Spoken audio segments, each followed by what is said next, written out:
The house was too quiet. My sister, Emily, stood frozen in the doorway of her son's empty bedroom, gripping the frame so hard her knuckles turned white. The bed was neatly made, the posters on the walls untouched. The only thing missing was him. Her breath came in short, shallow gasps. "I don't understand," she whispered. "How could he do this?" I had no answer. None of us did. This wasn't how things were supposed to end. For years, Emily and her husband, Mark, had everything: stability, love, financial security. The only missing piece was a child.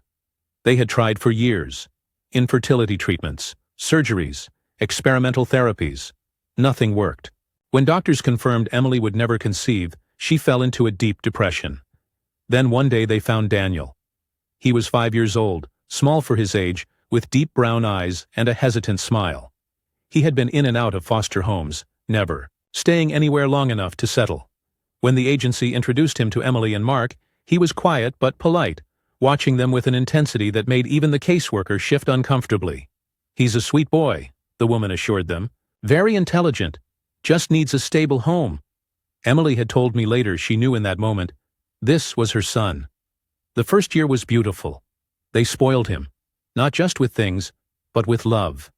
They read to him every night, took him on vacations, enrolled him in the best schools. He clung to Emily at first, always needing to hold her hand, as if afraid she might disappear.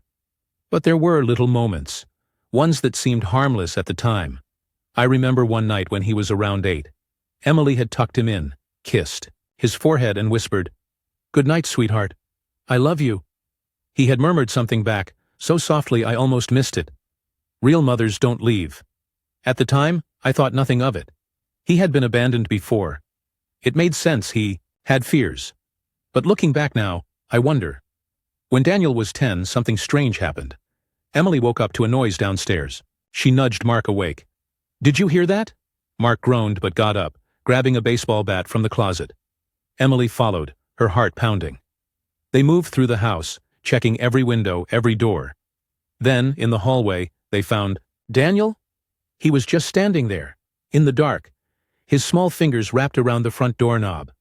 "Daniel?" Emily whispered. He didn't look startled, didn't even flinch. Instead, he turned slowly, his expression eerily calm. "I had a bad dream." Emily took his hand and led him back to bed, reassuring him that everything was okay. But the next morning she found the back door slightly ajar. When she asked Daniel about it, he just smiled. The years passed, and those moments faded into the background. Daniel grew into a handsome, intelligent teenager. A little reserved, maybe, but well-mannered. Emily and Mark were proud. They gave him everything: hobbies, vacations, the best schools. Then he turned 16. Emily and Mark wanted to make his birthday special, so they bought him a red Mustang. Mark handed him the keys with a huge grin, expecting shouts of excitement. Daniel ran a hand along the hood, his expression unreadable. "This is nice," he said. No joy, no surprise, just acceptance, as if he had expected it. Mark chuckled. "Just nice? It's yours, kid. You happy?" Daniel forced a small smile. "Yeah, thanks." Emily brushed off her unease, but that night, I caught her staring at Daniel's closed bedroom door. "Do you ever feel like he's different?" she whispered. I frowned. "What do you mean?" She hesitated. "Sometimes I feel like he's playing a role. Like he knows what he should say, but—" She trailed off. Maybe I'm overthinking. But she wasn't. 3 months later, she received an anonymous message. "You don't really know your son." At first she thought it was a prank. She showed it to me, laughing nervously. Creepy, right? Probably spam, but something about it didn't sit right. That summer, Daniel started acting strange, more secretive. Staying out late. Emily tried to talk to him, but he always had an excuse. Studying at a friend's house. Extra practice at the gym. Just going for a drive. Then, one night, Emily woke up to another noise. This time, when she checked Daniel's room, the bed was empty. Her heart pounded as she moved through the house. She checked the front door. Locked. The windows. Secure. Then, the back door. It was open. Panic surged through her as she stepped outside, scanning the yard. The street was empty. No sign of him. But then, in the distance, she spotted something. A figure disappearing around the corner. Daniel. Emily's stomach dropped. Where was he going in the middle of the night? And why did it feel like he'd done this before? Millie didn't sleep that night. She sat by the window, waiting, watching. The house was silent except for the rhythmic ticking of the grandfather clock in the hallway. Her hands clenched the fabric of her robe, heart hammering in her chest. Then, just past 3 a.m., she saw him, Daniel. He walked down the street casually, as if he hadn't been gone for hours. His posture was relaxed, his hands in his pockets, like a kid coming home after a harmless late-night drive. Emily felt a cold dread settle in her stomach. Where had he been? She didn't confront him right away. Instead, she waited until breakfast. She and Mark sat across from Daniel at the dining table, the smell of bacon and coffee thick in the air. "You got in pretty late last night," Mark said casually, sipping his coffee. Daniel barely looked up from his plate. "Yeah, went for a drive." Emily forced a smile. "At 3 in the morning?" Daniel paused. Then, for the first time in his life, he lied to her. "Yeah, I couldn't sleep." He shrugged, popping a piece of toast into his mouth. Something about the way he said it made Emily's skin crawl. Before, Daniel had always been honest. Maybe a little emotionally distant, but never deceptive. Now she could tell. He wasn't just lying. He was testing her, watching her reaction. She glanced at Mark, but he seemed unbothered, already moving on to talk about his plans for the day. That's when Emily knew. If something was going on, she was on her own. The following weeks, the distance grew. Daniel had always been a bit private, but now he was closed off. Conversations became shorter. He stopped joining them for family movie nights. When Emily asked about his friends, he gave vague answers. One evening, she knocked on his bedroom door. No answer. She knocked again. "Daniel."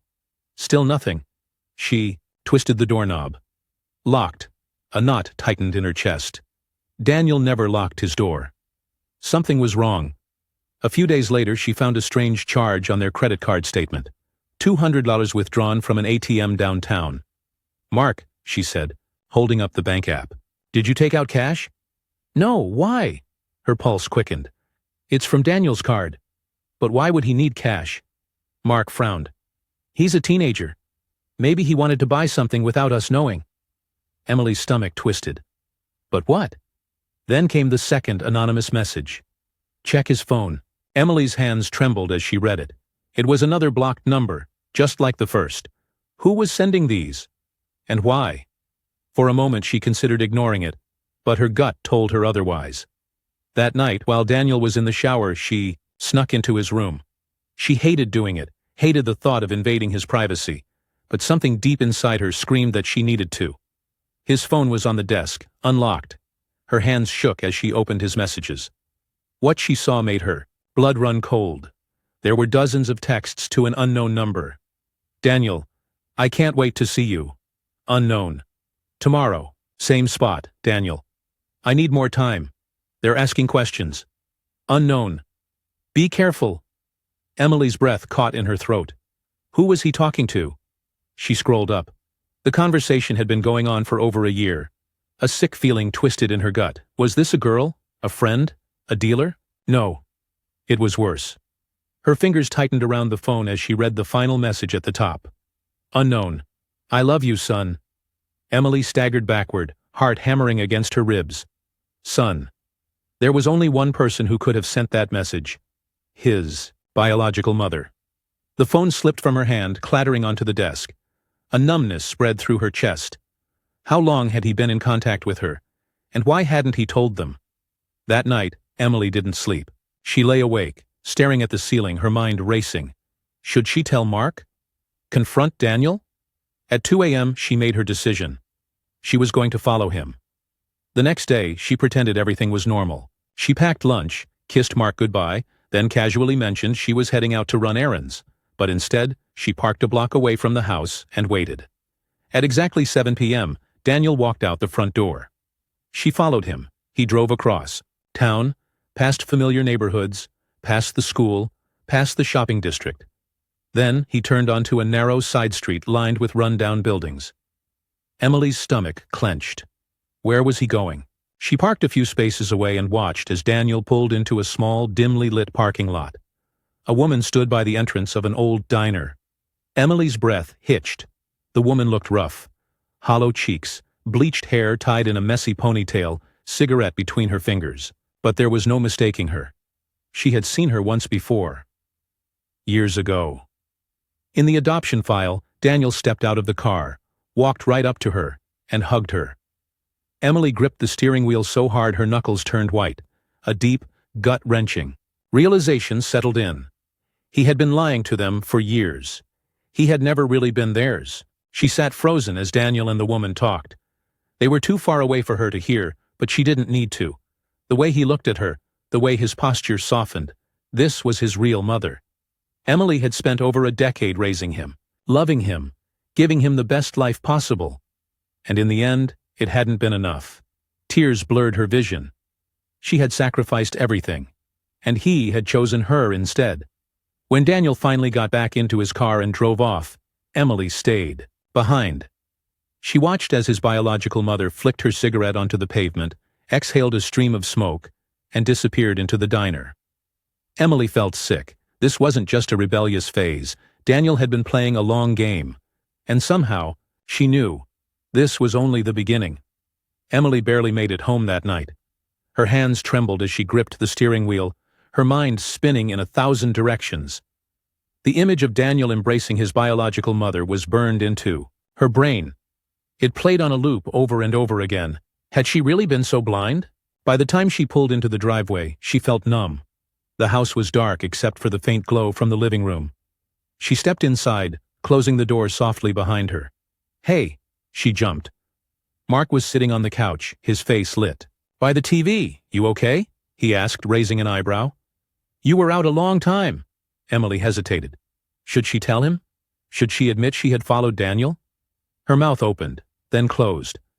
"No, just got caught up in errands," she said, forcing a smile. "I'm exhausted. I think I'll head to bed." Mark barely looked up. "All right. Love you." Emily swallowed hard and walked upstairs. The next morning, she watched Daniel carefully. He came downstairs as usual, dressed in a hoodie and jeans, his expression unreadable. He grabbed a plate of eggs and sat across from her at the kitchen table. "How late were you out last night?" she asked, keeping her voice casual. Daniel didn't even pause. "Not late." Her stomach twisted. He was lying again, and he wasn't even trying to hide it. Emily forced herself to stay calm. "Where'd you go?" He barely glanced up from his plate. "Just out." Every nerve in her body screamed at her to push him, to confront him. But she bit her tongue.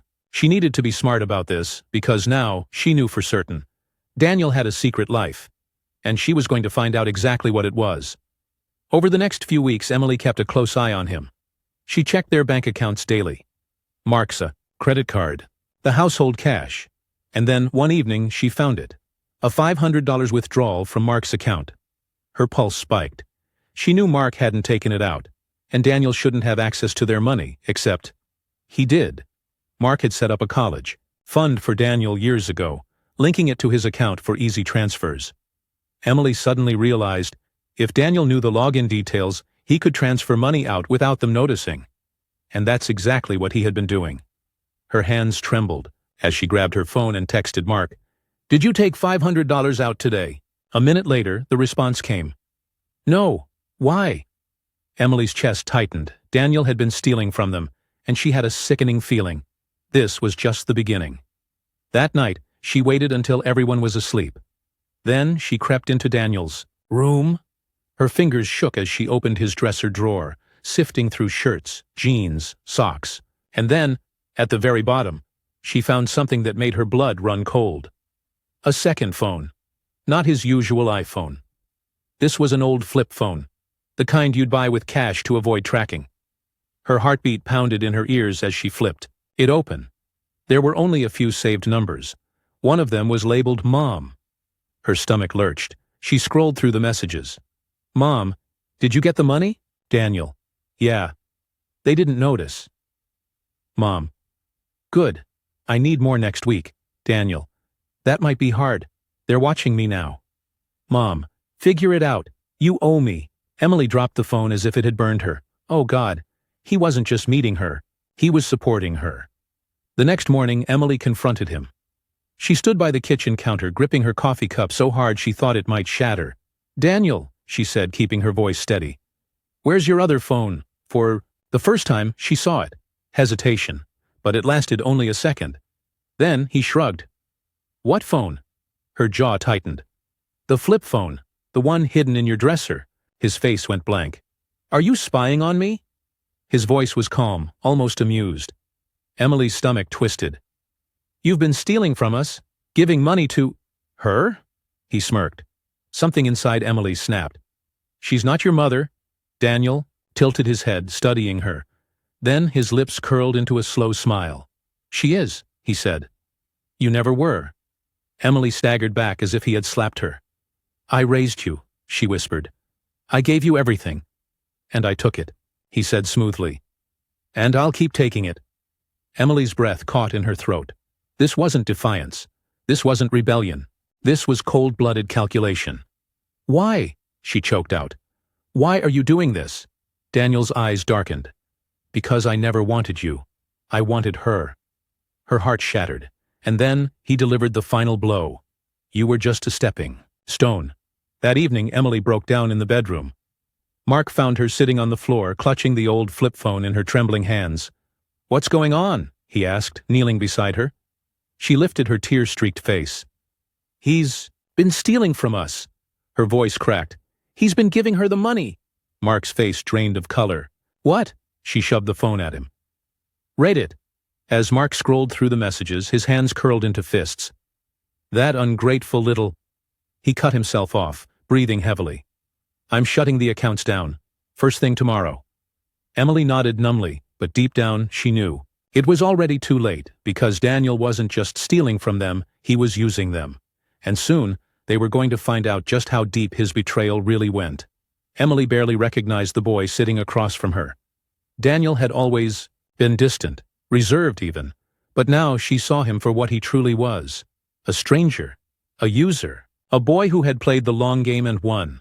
For 18 years, she had poured her heart and soul into raising him, loving him like he was her own flesh and blood.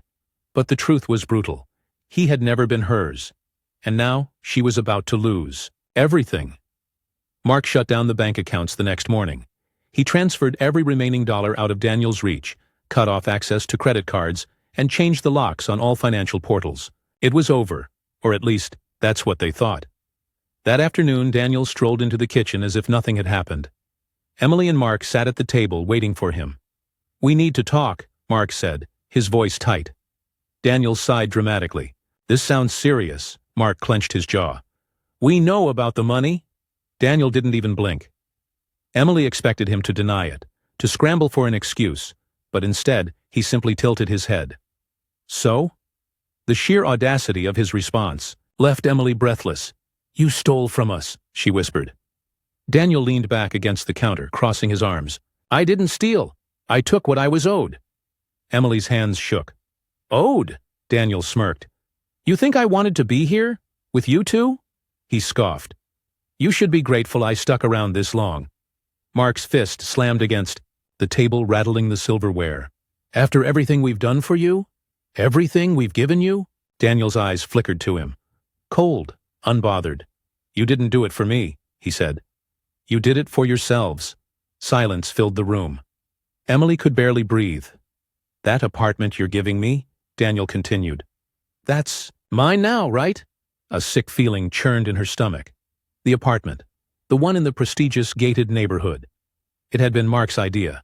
A gift for Daniel's 18th birthday. A fresh start. A place of his own. She had been so proud when they finalized the paperwork. But now, looking at him, she felt nothing but dread. Mark's voice was like ice. "You think we're still giving it to you?" Daniel didn't even flinch. "It's already in my name, isn't it?" Emily's breath caught. He was right. Mark's hands curled into fists. "You ungrateful little—" Daniel held up a hand, amused. "Relax, I was just checking." And then, he stood up. Emily's blood ran cold as he walked to the door. "Where are you going?" she choked out. Daniel turned back, smirking. "Home." And, with that, he was gone. They didn't see him for days. Emily barely functioned. She stayed in bed, staring at the ceiling, replaying the conversation over and over. Mark did his best to keep things together, but she could see it. The exhaustion, the anger simmering just beneath the surface. Then, one night, the phone rang. Emily, jolted upright, heart hammering. She grabbed it, hands shaking. "Hello?" A cold, familiar voice came through the line. "You should stop calling him," the woman said. Emily's breath caught. "Daniel's biological mother. I know you're still hoping he'll come back," the woman interrupted, voice dripping with amusement. "But he won't." Emily gripped the phone tighter. "You're manipulating him." The woman laughed, a sharp, ugly sound. "Sweetheart, I don't have to." Emily's stomach churned. She wanted to scream, to fight, to do something, but what could she say? What could she do against someone who had already won? "Stay away from my son," the woman purred. And then the line went dead. Emily sat frozen, the dial tone ringing in her ears. For the first time in her life, she realized she had no power left. The next day, they received the final blow. Mark sat at the kitchen table, pale as a ghost, staring at his laptop. "What is it?" Emily asked, dreading the answer. Mark turned the screen toward her. Her breath caught. A legal notice. Daniel was suing them for withholding his rightful assets. Emily felt like she was going to be sick. He wanted the rest of their money. Mark slammed the laptop shut. "That's it, I'm done." Emily gripped the counter, fighting back tears. "What do we do?" Mark's voice was steel. "We fight." But deep down she knew they had already lost. Then, just when they thought things couldn't get worse, they did. That evening, Emily got another message. But this time it wasn't anonymous. It was from Mark's bank, and it was a fraud alert. Emily's hands shook as she clicked the notification. The screen loaded, her vision blurred. Over $50,000 had been transferred out of their savings account. Not by them. By Daniel. Her breath hitched. How? They had shut everything down. Then she saw it. The transactions weren't recent. They had been happening for months, slowly, carefully, behind their backs. She barely heard Mark come up behind her. When he saw the screen, he cursed under his breath. Emily felt like the floor had been ripped out from beneath her. Daniel had been stealing from them for a long time. And now, they were broke. She barely registered Mark's voice. "We have to call the police." Emily swallowed hard. "He's our son." Mark exhaled sharply. "No, he's not. He never was." The words hit her like a knife. Mark pulled out his phone, dialing. Emily felt like she was floating, like none of this was real. Then, just as Mark pressed the call button, the front door burst open. They both turned, and standing there smirking was Daniel. "Going somewhere?" he asked casually. Emily's breath hitched.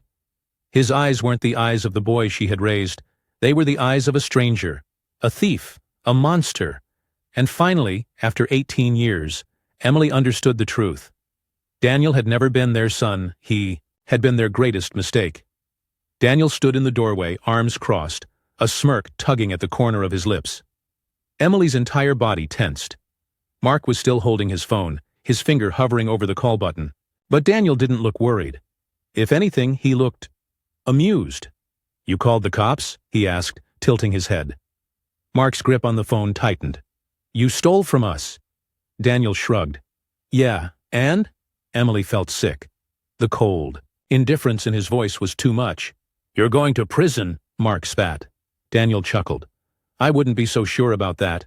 And then he pulled something out of his pocket. A USB drive. He twirled it between his fingers before tossing it onto the kitchen table. Mark and Emily exchanged a wary glance. "What is that?" Emily asked, her voice barely above a whisper. Daniel leaned in, lowering his voice like he was sharing a secret. "Evidence." Emily's breath caught. Daniel smiled wider. "You see, I've been careful. And let's just say, I've got a lot of dirt on you." Emily's pulse pounded in her ears. "What are you talking about?" Daniel tapped the USB. "Bank records, fake transactions, a few things that could easily be twisted to look like fraud." He grinned. "Funny how paperwork works, huh?" Emily's stomach dropped. Oh God, was he framing them? Mark grabbed the USB and clenched it in his fist. "You think the cops will believe you over us?" Daniel didn't even flinch. "Maybe, maybe not. But do you really want to take that risk?" The air in the room felt suffocating. For the first time, Emily realized how deep this went. Daniel had been planning this for years. He had been 2 steps ahead of them the whole time. And now, he was blackmailing them. Mark's face turned red with fury. "You little—" Daniel held up a hand. "Relax, old man. I'm feeling generous." Emily swallowed hard. "What do you want?" Daniel smiled. "I want you to back off. No cops, no lawyers. You let me take the apartment, and we call it even." Emily felt lightheaded. "Even? You stole everything from us." Daniel rolled his eyes. "Oh, please. You'll be fine. You always land on your feet." Mark's jaw clenched so hard Emily thought his teeth might crack. "Your mother put you up to this, didn't she?" He spat. Daniel's smile vanished. For the first time his expression darkened. Emily saw something flicker in his eyes. Anger? Doubt? Then just as quickly it was gone. "I make my own choices," he said, voice flat. Emily's chest ached.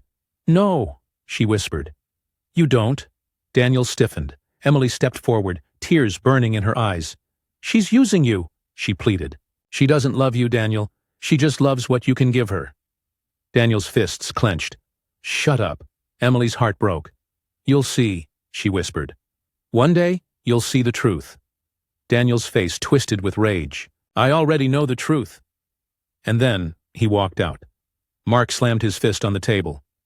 "We should have called the cops the second he walked in." Emily wiped at her eyes, voice trembling. "It's not over." Mark frowned. "What do you mean?" Emily sucked in a shaky breath. "He's still making one big mistake." Mark narrowed his eyes. "Which is?" Emily's hands curled into fists. "He thinks we're weak." 2 days later the call came. Emily was making coffee when Mark's phone buzzed. He glanced at the screen, then answered. "Hello?" A beat of silence. Then, "Dad?" Emily froze. Mark's eyes widened. He put the phone on speaker. Daniel's voice came through the line, shaky. I need help." Emily's heart pounded. Mark's expression was unreadable. "What's wrong?" A pause. Then, "She took everything." Emily's breath hitched. Daniel's voice was panicked. "She drained my accounts," he choked out. "The apartment's in foreclosure. I don't—" He broke off, gasping. "She disappeared." Emily felt a twisted sense of déjà vu, because this was exactly what she had told him. And now it had happened. His real mother had taken everything, and abandoned him. Again. Emily gripped the counter, her emotions in chaos. Daniel had betrayed them, stolen from them, ruined them.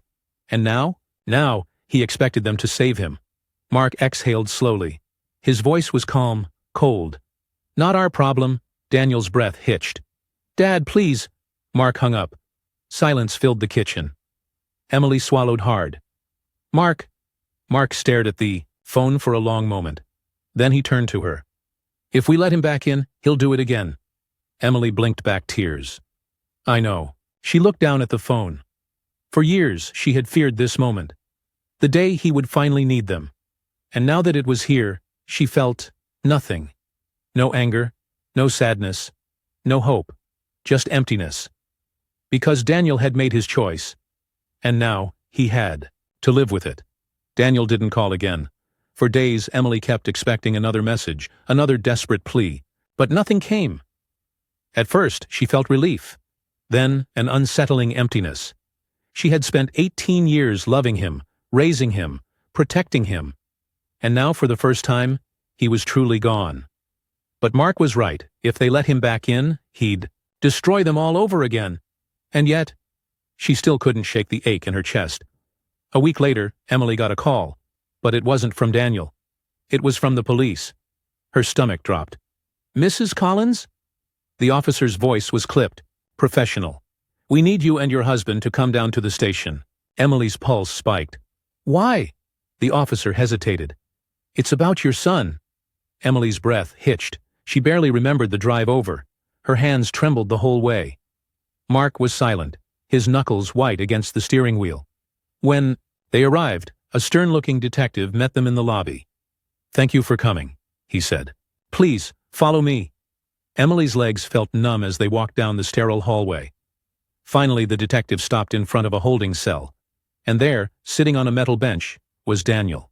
His clothes were wrinkled, his hair disheveled. He looked wrecked. For the first time in his life, Daniel looked small.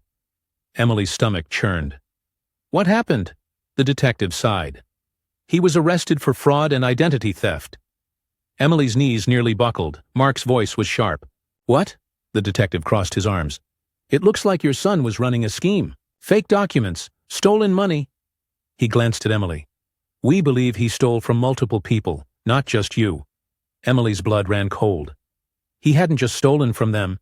He had conned others too. Daniel lifted his head, his gaze meeting hers. And in his eyes, Emily saw something she had never seen before. Fear. I need you to get me out of here, Daniel said. Emily stared at him through the bars. Mark scoffed. Why the hell would we do that? Daniel's jaw clenched. Because I'm your son. Mark let out a humorless laugh. Now we're back to that? Daniel swallowed hard. Emily studied him. For the first time, he wasn't in control. For the first time, he needed them, and for the first time, she felt nothing. No anger. No sadness, just finality. She took a slow breath. I used to think I'd do anything for you, she said quietly. That no matter what you did, I'd still love you. Daniel blinked. Emily's voice didn't waver. But you weren't just a bad son, Daniel. You were a bad person. His hands curled into fists. I made mistakes. Mistakes? Mark snapped. You ruined our lives. You tried to ruin us. Daniel's face twisted in frustration. I didn't mean... Emily shook her head. You did. You chose this. Silence stretched between them. Then, finally, Emily spoke the words she never thought she'd say. We're done. Daniel's face fell. Panic flickered in his eyes. Wait! Emily turned, walking away. Mark followed. Behind them, Daniel's voice rose. Wait! Mom, please! Emily didn't stop. She kept walking, because this time, she knew. He wasn't really calling for her. He was calling for anyone to save him, but there was no one left. 2 months later, Daniel was sentenced to 5 years in prison. His biological mother? Vanished. She never came to his trial, never sent him money, never visited. Emily had been right. She had never loved him. She had only used him, and when he was no longer useful, she had abandoned him, just like before. That's the end of today's story. Did things turn out the way you thought, or were there some surprises along the way? Share your thoughts in the comments. I'd love to hear what you think. If you enjoyed this journey, don't forget to hit the like button. And if you haven't joined the community yet, now's the perfect time. Subscribe and turn on notifications so you're always the first to catch new stories. Thanks for watching, and I'll see you in the next adventure.